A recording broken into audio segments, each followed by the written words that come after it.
Hey guys, I'm gonna try and stand out here because YouTube is extremely oversaturated with like very pseudo spiritual content, and I don't know if I fit into that category or not. Hopefully I don't.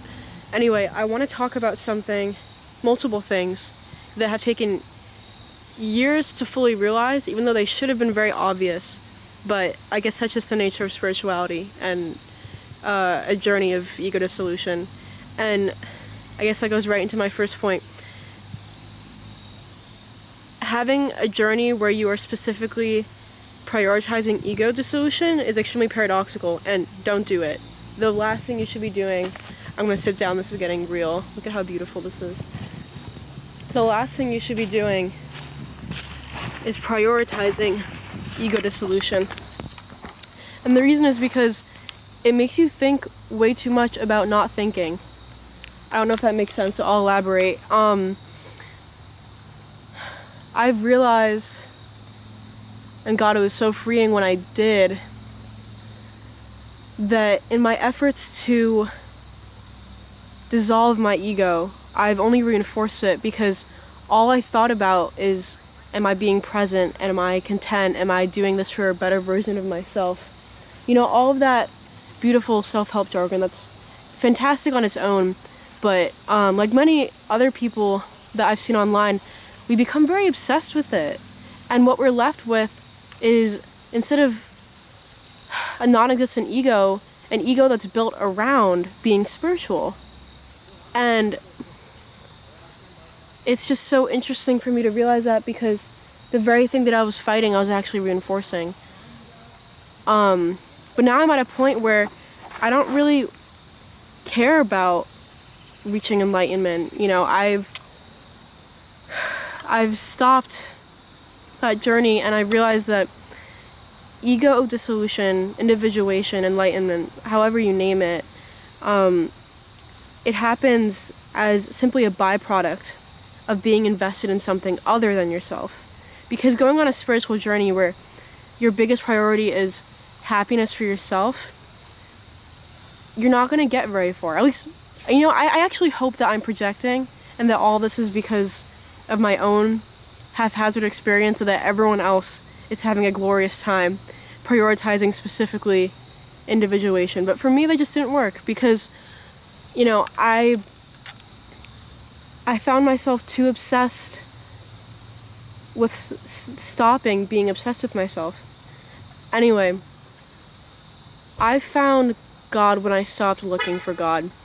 I found God in concentration and hard work and strong relationships and giving back to the community, which sounds so cliche, but, you know, I guess things become popular for a reason, right?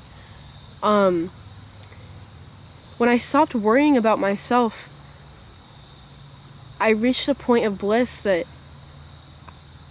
I was looking for the entire time. You know, it's like when I stopped my journey is when I think I actually started it. And I want to keep this short. I don't want this to be a rant, because I tend to do that.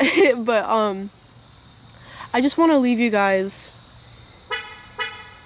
hello, with my truth, which is that the ego is a trickster. The ego is such an interesting mechanism. But I do think it's there so that we could learn and we could grow, and I actually do very much enjoy the ego, because the journey of overcoming it is the most beautiful and passionate and magnificent thing that's ever happened to me in my entire life. But again, that happened when I stopped looking for it. And so, to people that are on any kind of spiritual journey, first of all, kudos to you. I think that's beautiful, and I'm so proud of you. Second of all, learn to just quiet the mind sometimes, which I know it's a very overused phrase, and it's at the point where I roll my eyes when I hear it, but I mean this in the sense of, even when it's a spiritual thought, just shut it up.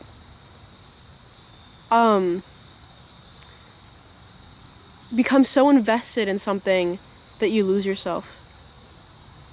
And here I said that I was going to just leave the video with that. But now there's a whole other thing I want to talk about, and that's just concentration. And, you know, have you ever... This would happen to me all the time when I'd draw or when I'd write poetry. I get into this flow state where there's not like a single thought happening in my mind. And I'm left with this bliss, and I'll come out of it later. It's like an hour or two later, and it felt like 10 minutes passed. And I'll reread what I wrote, or I'll look at what I drew, and it's like I don't even remember it. It's like something else possessed me.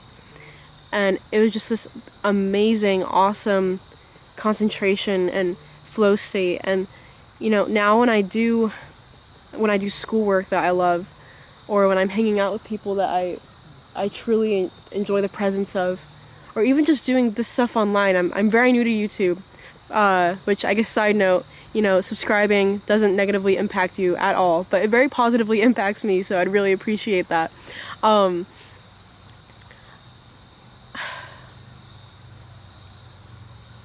There's something so beautiful beyond the prioritization of a spiritual journey, and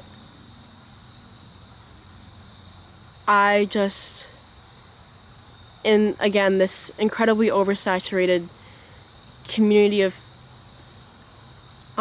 just people saying let go, you know, isolate yourself to focus on this, or do all this stuff where you're just so sucked into this like ego, stop the ego. It's like these mantras where you're just repeating to yourself, I have an ego. It's only reinforcing it. So stop doing that. Forget spirituality, and then watch yourself become actually spiritual. I guess that's it for this video.